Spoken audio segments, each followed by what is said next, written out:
Hi, I'm Ava, and with me today is Tristan. Hi everyone. We've got some breaking news that utterly destroys the prosecution's sham of a case. Back on February 15, 2019, Assistant Prosecutor Karen Gynn knowingly or unknowingly solicited false statements from witnesses, including from Gilbert De Laat. De Laat is president of the New Jersey Naval Museum.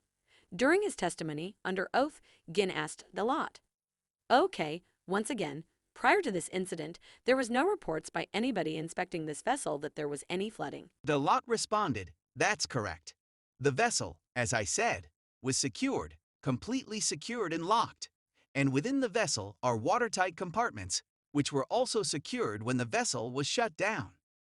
Before we get to the breaking news, let's remember that we already established that the submarine was neither watertight from the exterior, nor were the interior compartments watertight, because the New Jersey Naval Museum had never replaced the failing seals. Besides the failing door seals, they also drilled holes through the bulkheads to run power for lights and the fire system. What's also important is that they claim to have inspected the sub in November of 2017 and January of 2018. That brings us to our breaking news. We've just obtained the U.S. Navy's December 2016 inspection report of the Ling.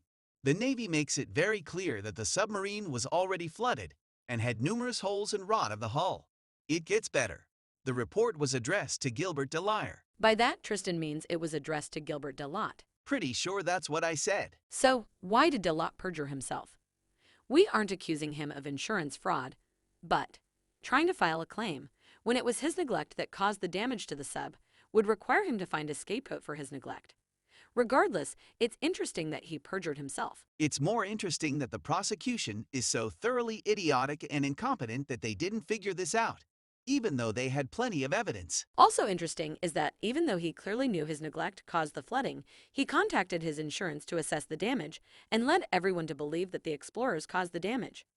I wonder if his insurance company, the Hartford, is aware of that. I wonder if the prosecutors will look into it. Anyway, look in the description for links to the Navy's report, including some sad photos of the neglect to the sub. I, for one, hope the explorers sue De Laat and Brown and everyone else involved into oblivion.